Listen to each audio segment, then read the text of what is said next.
buenos días.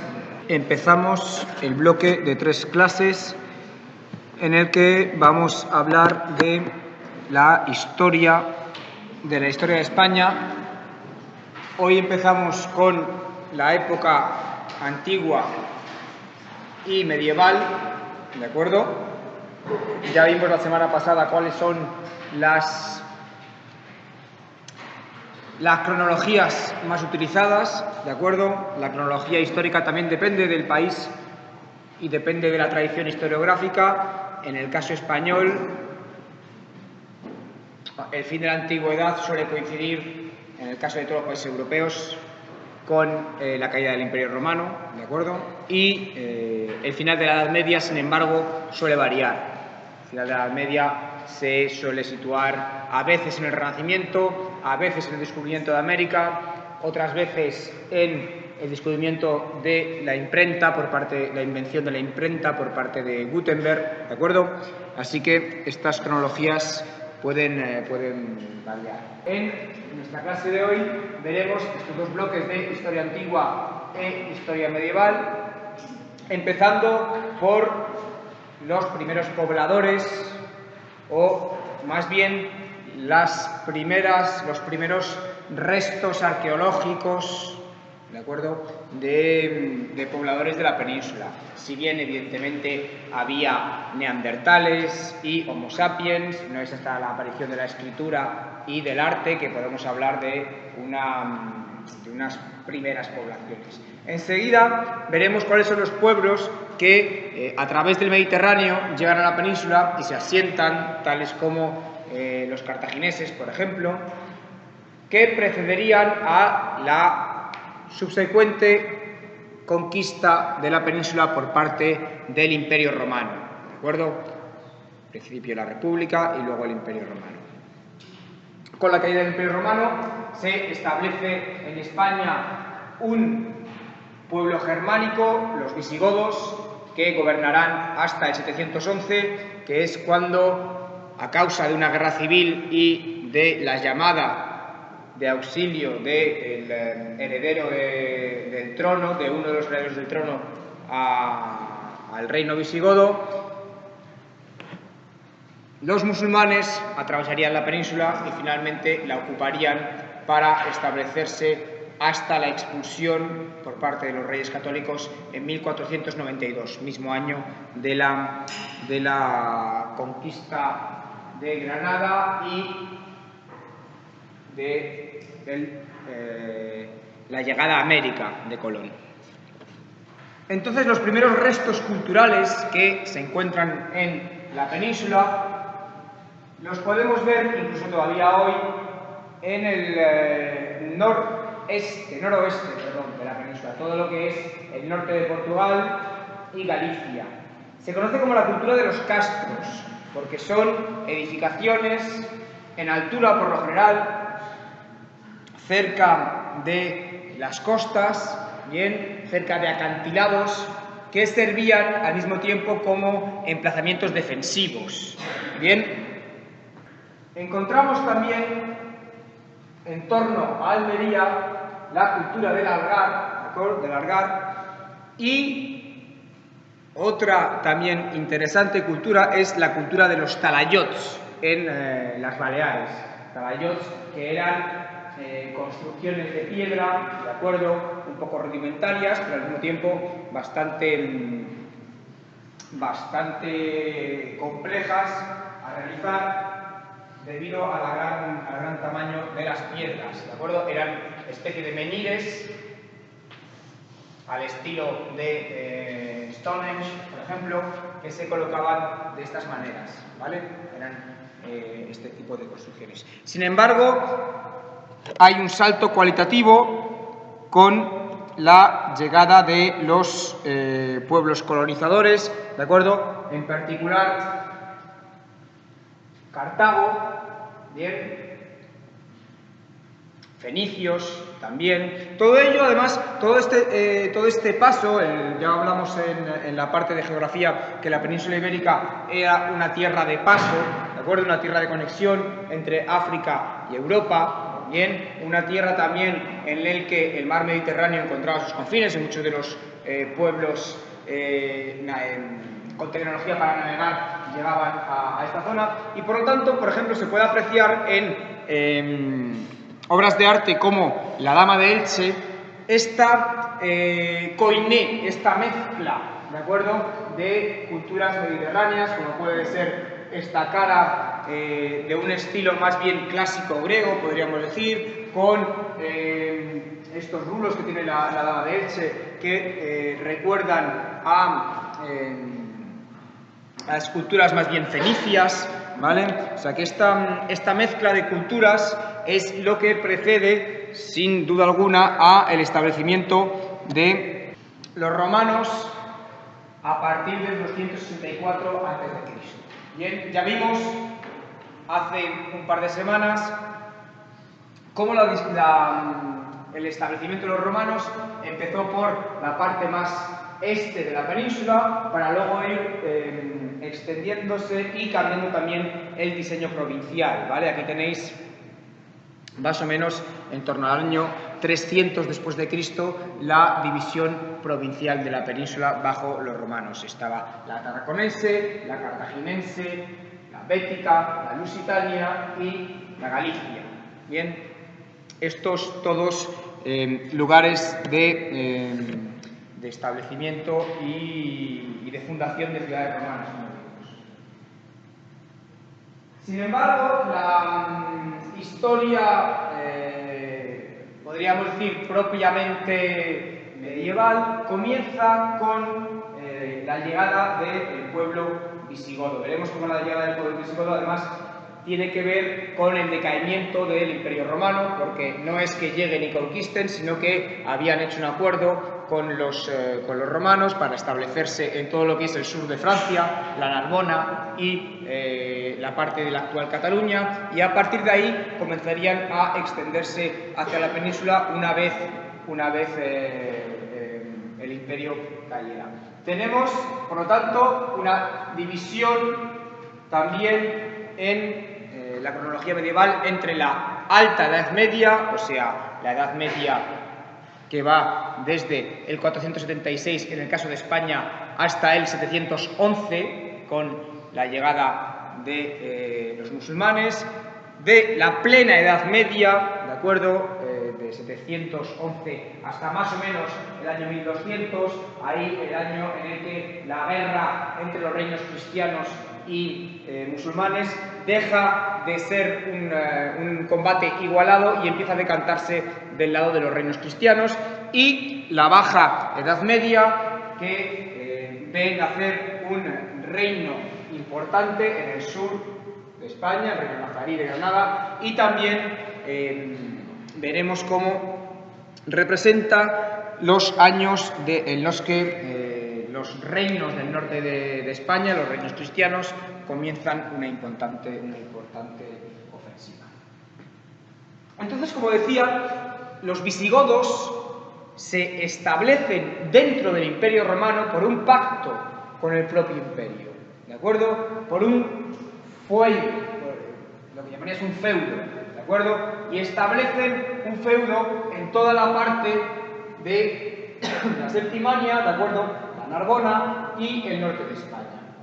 Con la caída del Imperio Romano, los visigodos comienzan a extenderse en la península y comienzan a echar a los otros pueblos germánicos que se habían ido estableciendo poco a poco, de manera un poco dispersa, el reino de los suevos, ¿de acuerdo?, el reino de los vándalos, bien, los alanos, y comienzan realmente a asentar su poder, bien a través de batallas, bien a través de pactos.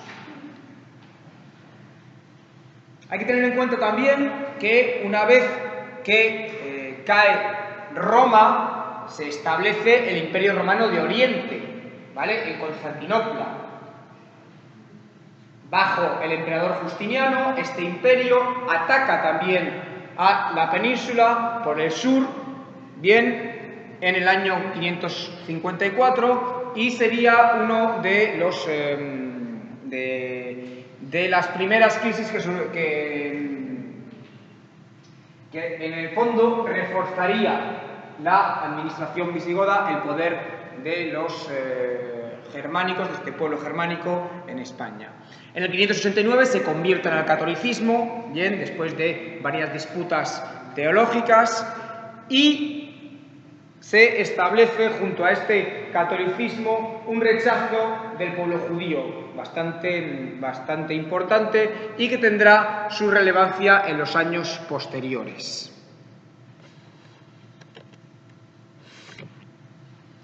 Como decía, a la muerte del último soberano visigodo, Witiza, se establece una guerra civil entre distintos partidos. ¿De acuerdo? Los seguidores de Witiza, que querían que su hijo fuera el heredero de la corona, piden ayuda al gobernador de Marruecos, en este momento, de esta parte, que no, evidentemente todavía no es Marruecos, pero es parte del Imperio Árabe y enseguida lo veremos, y esta ayuda se convierte, como igual pasará después cuando Napoleón entre en la península, en un principio se trata de una operación militar para terminar siendo una operación de asentamiento en la península. Entonces, en el 711 es cuando vemos que se establece el imperio musulmán en España. Bien, es evidente, como todos sabemos ya, que la primera fuente, evidentemente, de este imperio son las sociedades beduinas de la península arábiga, ¿de acuerdo?, que aseguran que el arcángel Gabriel se le presenta a Mahoma y es en este momento que él empieza a predicar. Esta predicación de Mahoma suele ser bastante mal vista, y fue bastante mal vista por parte de los mercaderes de la Meca, y es por ello que tiene que huir hacia el norte, ¿de acuerdo? Una vez muere Mahoma, se establece lo que se conoce como el califato ortodoxo, esto es, todos los seguidores de sangre, de línea pura de sangre de Mahoma.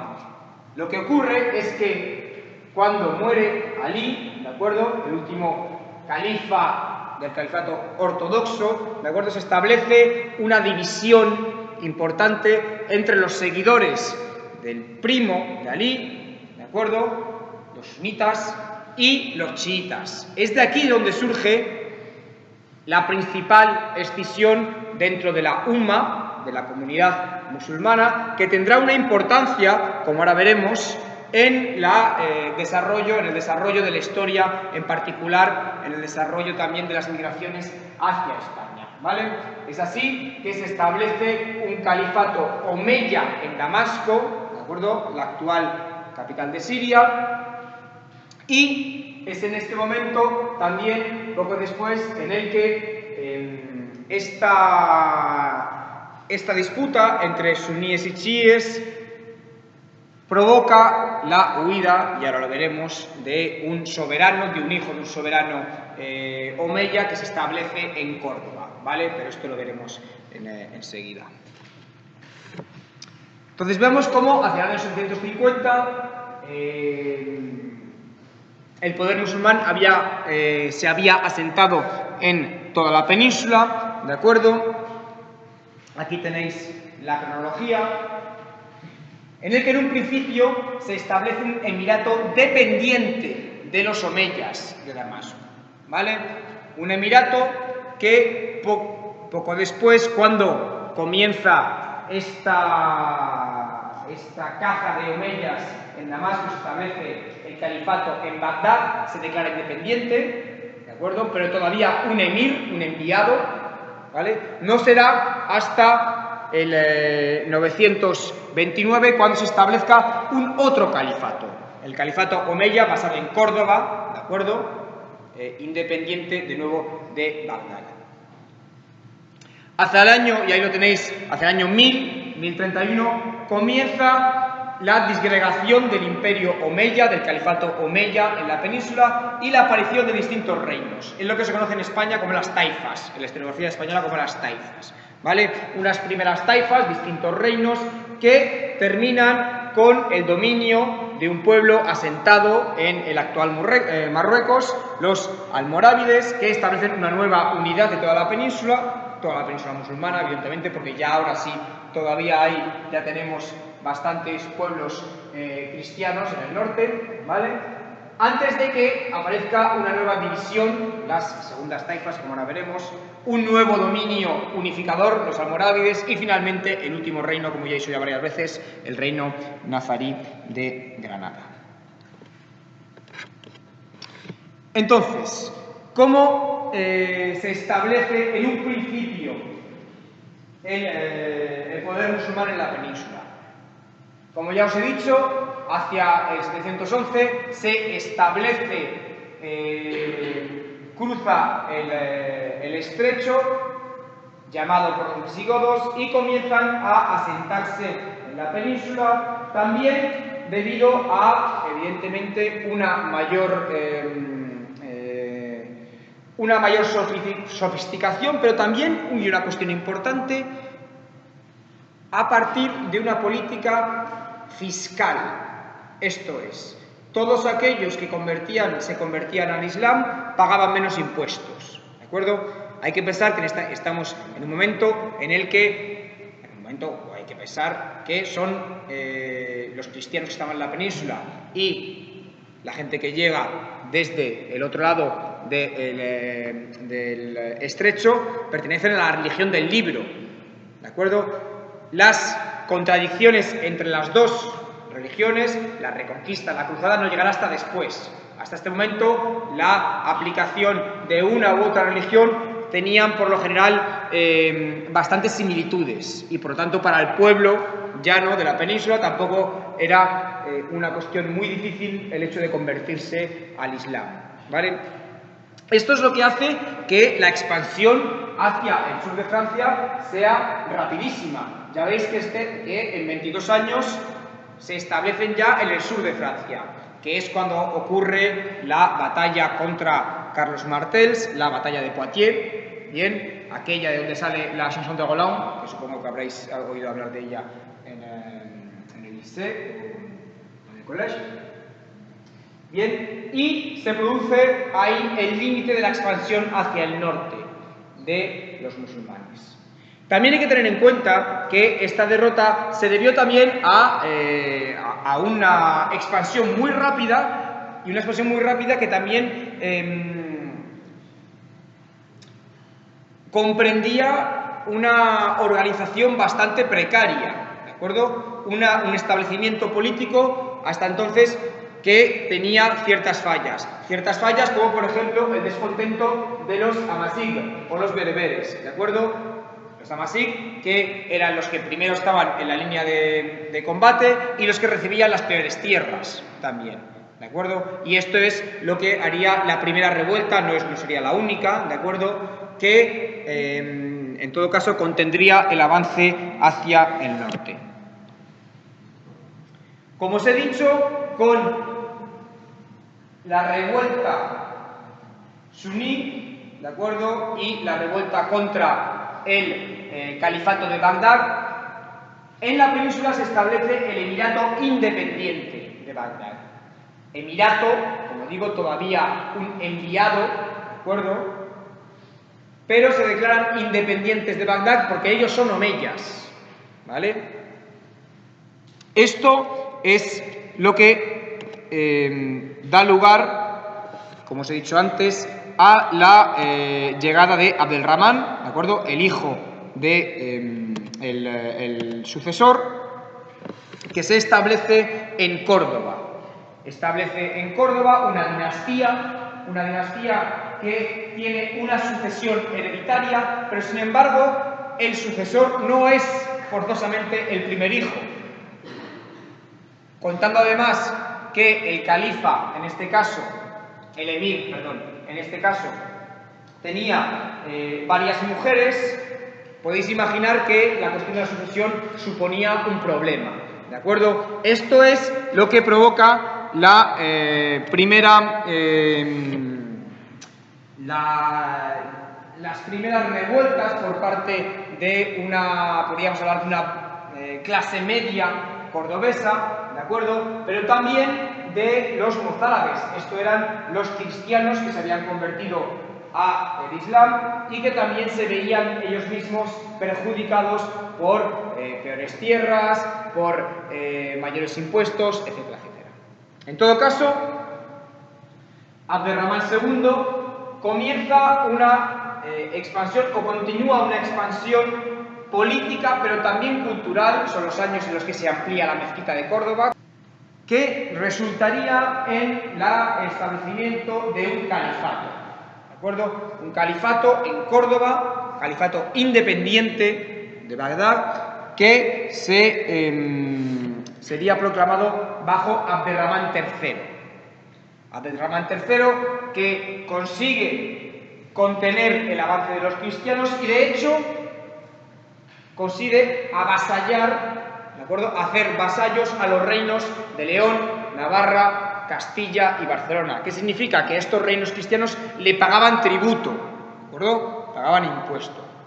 ¿Sí? Esos son los años, como supongo que habréis leído casi todos, ¿verdad?, en el texto que había que leer obligatoriamente para hoy, ¿vale? Son los años del esplendor de Al-Ándalus. Si no lo habéis leído, es muy interesante, es muy corto y está en francés y no cuesta nada. Y por cierto, las lecturas son parte de lo que entra en el examen. Este esplendor cultural iba también de la mano, este esplendor político y económico iba de la mano también de un esplendor cultural, ¿de acuerdo? Un esplendor cultural que tenía que ver con la libertad de pensamiento, con la libertad religiosa, ¿vale? Tenía que ver con la promoción de las artes, evidentemente de la arquitectura, ¿vale? Pero también de la poesía, también de la música, ¿vale? También de las traducciones, y esto es algo bastante importante para la historia posterior. Muchas de las traducciones de Aristóteles, por ejemplo, no hubieran llegado a la actualidad si no fuera por esta labor de mecenazgo cultural de los reinos musulmanes en la península. Uno de estos edificios, estas maravillas arquitectónicas, sería Medina Zara, el Palacio del Califa, ¿sí? Un palacio del Califa que veremos después que sería destruido, como ya dijimos también que ocurría la semana pasada, ¿de acuerdo? Cuando los soberanos llegaban, destruían el palacio del anterior para hacer el suyo. Esto es una cosa que también iría renovando y iría haciendo de la arquitectura musulmana una arquitectura bastante peculiar, ¿vale? Por ejemplo, aquí tenéis detrás el patio de las columnas, ¿de acuerdo?, en el que se reciclan columnas romanas, ¿vale?, para hacer la mezquita de Córdoba. En todo caso, a la muerte de Al-Hakam, ¿de acuerdo?, su hijo o su sucesor, Ixen II, es menor de edad. Y es el momento en el que un general, ¿de acuerdo?, Al-Mansur, que había conseguido contener, y era un general reputado por sus batallas contra los reinos cristianos, había conseguido establecer un poder en casi toda la península, había conseguido secuestrar, entre comillas, a Ixen y se establece como dictador. No se llama a sí mismo califa, el califa es todavía menor de edad, pero se establece como dictador. No será sino su hijo el que recibirá también este título de dictador. En todo caso, es un dictador también que establece unas leyes más férreas, es un militar, ¿de acuerdo? Y esto va en contra de toda esta libertad de pensamiento, el esplendor cultural y, sobre todo, de toda la clase media educada cordobesa que comienza a rebelarse contra esta dictadura, ¿de acuerdo? Es el inicio del fin del califato. ¿Por qué? Porque, evidentemente, comienza a establecerse, a no tener un poder efectivo sobre toda la península, comienzan a establecerse diferentes reinos, como el reino o la taifa de Zaragoza, la taifa de Almería, la taifa de Córdoba, la taifa de Sevilla, Bien, son reinos que, como dije la semana pasada, compiten culturalmente, ¿de acuerdo? Compiten, sí, en una guerra civil, sobre todo, pero también, ¿de acuerdo?, compiten por el título de califa, que evidentemente, al ser varios reinos, ninguno consigue adquirir esta legitimidad, ¿sí? Y esto da lugar a la aparición de nuevos focos culturales, de nuevos focos artísticos, bien, en el que, como dije también la semana pasada, se establecía una competencia por el mecenazgo. ¿Quién pagaba a los mejores artistas? ¿Quién pagaba a los mejores arquitectos? ¿Quién tenía los palacios más esplendorosos, más espectaculares? ¿De acuerdo? Y es de aquí de donde salen, por ejemplo, la Giralda de Sevilla, la alfajería de Zaragoza, la primera construcciones de la Alhambra, ¿de acuerdo? Uno de estos reinos, de nuevo, como ocurrió con los visigodos, reclama la ayuda del poder almorávide, que estaba situado en todo lo que es el Atlas, ¿de acuerdo?, en la parte de Argelia y Marruecos, y cruzan a la península para, en vez de ayudar a este reino, que si no recuerdo mal es de Zaragoza, pero no estoy seguro, poco importa, porque en vez de ayudar lo que hacen es, de nuevo, establecerse en la península y unificar todo Al-Ándalus, ¿vale?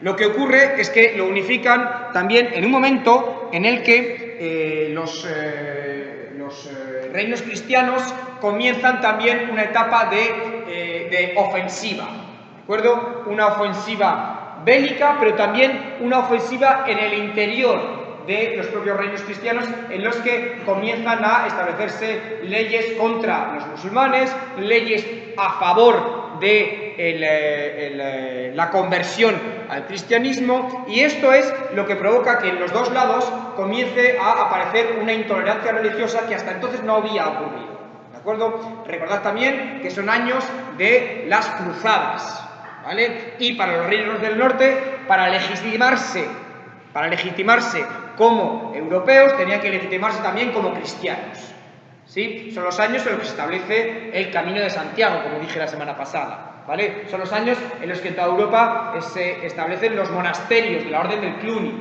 ¿bien? Por lo tanto, estos almorávides también con una intolerancia también religiosa, exactamente igual que los reinos del norte, comienza a establecer un gobierno más efectivo, pero también más férreo, ¿vale? Esto es lo que provoca, de nuevo, que la región más próspera, más abierta, más cosmopolita, que era Córdoba, se rebele de nuevo, ¿vale? Esto es algo que ocurre varias veces, ¿sí?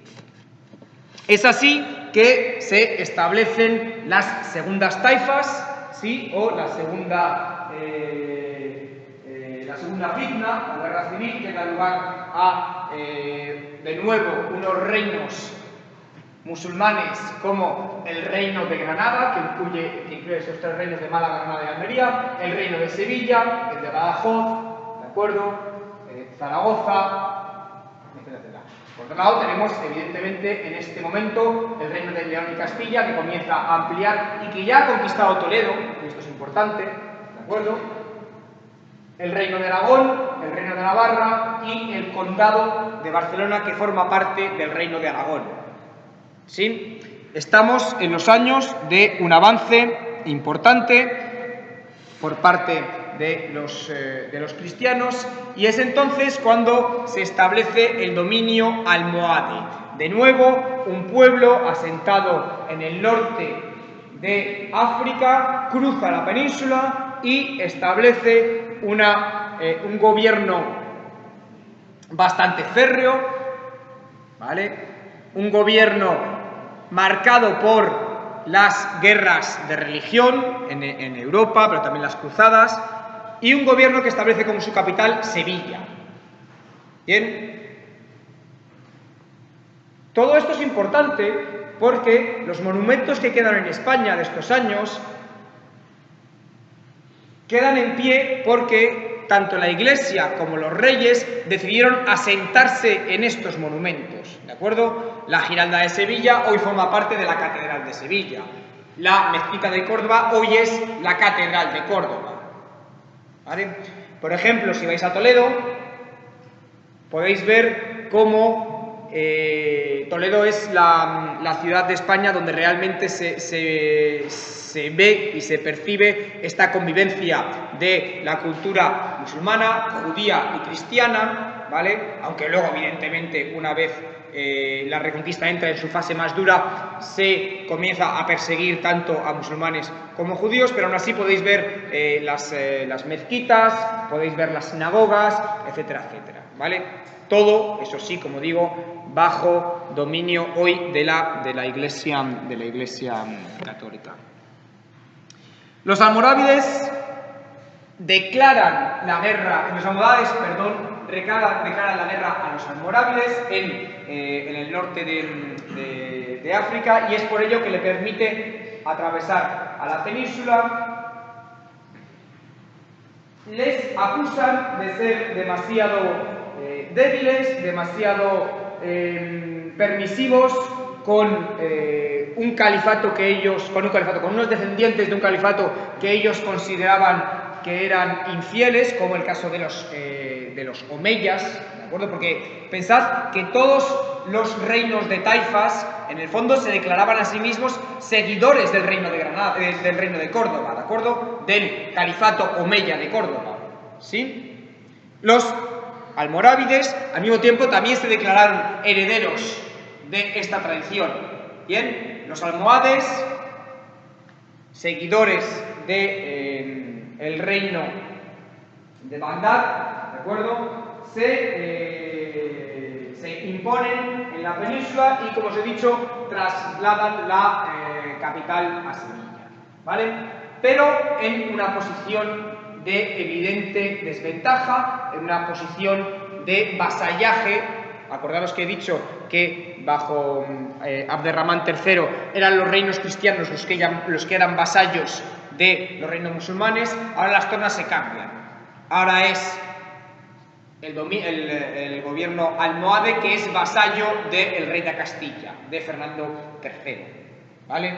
Vasallo quiere decir que se le paga impuestos, ¿vale? Y que a cambio de una tregua o una paz entre reinos.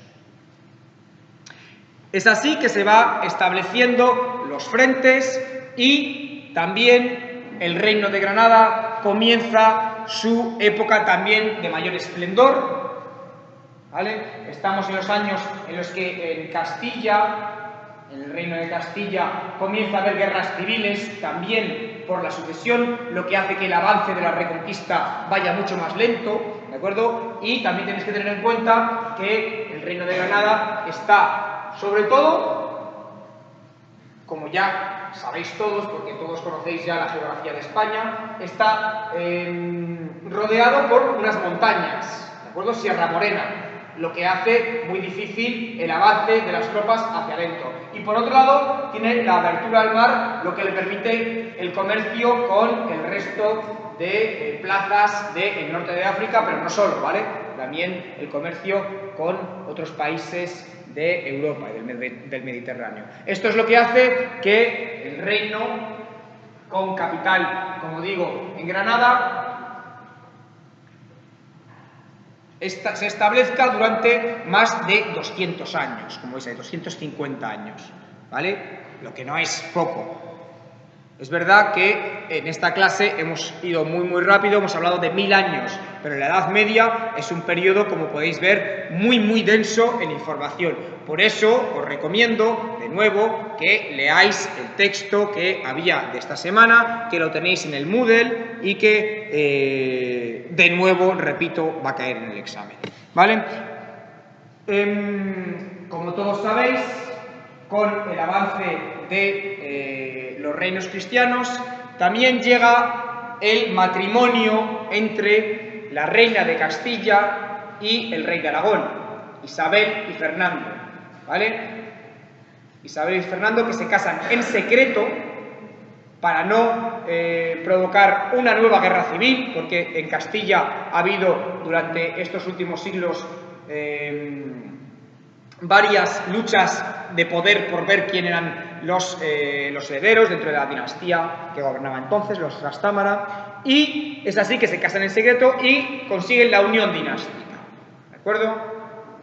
El hijo o la hija, y veremos cómo no fue así, de estos dos reyes adquiriría la corona de Castilla y de Aragón, ¿de acuerdo? Corona de Castilla y Aragón, en la que cada uno conservaba sus leyes, en la que cada uno conservaba sus fueros, ¿vale? En el que cada uno también conservaba su lengua, ¿sí? También sabéis que es Cristóbal Colón el que le pide no a Fernando de Aragón, sino a Isabel de Castilla, dinero para cruzar hacia la India, ¿de acuerdo? Es por ello que en un principio el monopolio de comercio con las Indias, ahora sí, cuando se dan cuenta de que son las nuevas, solo lo tiene la corona de Castilla, ¿vale? Esto es importante, porque es lo que hace que en América se hable castellano, ¿vale? En el Reino de Aragón y en el Condado de Cataluña se habla una versión del occitano, ¿sí? Esto es importante y lo veremos más adelante. En 1492, entonces, se produce la última ofensiva de los reyes católicos y se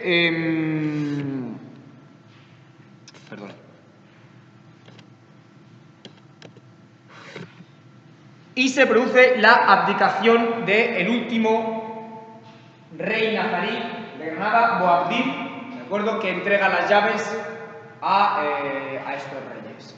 Como digo, para terminar, el reino nazarí era vasallo de Castilla, pagaba impuestos a Castilla, lo que hizo también que fuera capaz de mantener y de contener el avance de las tropas cristianas. Era vasallo y por lo tanto era vasallo a cambio de una paz, ¿vale? Pero también, como os he dicho antes, el hecho de estar abierto al mar le permitía comerciar con todo lo que es el Magreb, pero también con los estados italianos, ¿de acuerdo? Con Génova, con Nápoles, etcétera, etcétera, ¿vale? Esto es lo que le permitió asegurarse este periodo de prosperidad económica y cultural que queda evidente en las construcciones, en el caso de los patios de los Leones o la propia Alhambra, una Alhambra en la que Carlos V, por ejemplo, establecería su propio palacio presidencial, palacio real, ¿sí? Pensad también que en estos años, por ejemplo, en los reinos cristianos no había una capital. La capital estaba donde estaban los reyes, ¿vale? Era una corte itinerante. Carlos V, por ejemplo, se establecería en Alhambra. Los reyes católicos, cuando se movían, iban con su corte, ¿vale? No sería, y esto lo veremos ya la semana que viene, no sería hasta Felipe II en el que establecería la capital en Madrid. En estos años, además, es importante saber que la ciudad más importante es Sevilla. Sevilla, por el esplendor cultural, y también porque es donde se establece, y esto lo veremos también la semana que viene, la casa de contratación, y por lo tanto de donde salen todos los barcos que van hacia América, ¿de acuerdo? Los barcos que descienden por el Guadalquivir, salen por Cádiz y van hacia América, ¿vale? Bueno, pues lo dejamos ahí y la semana que viene continuamos. Muchas gracias.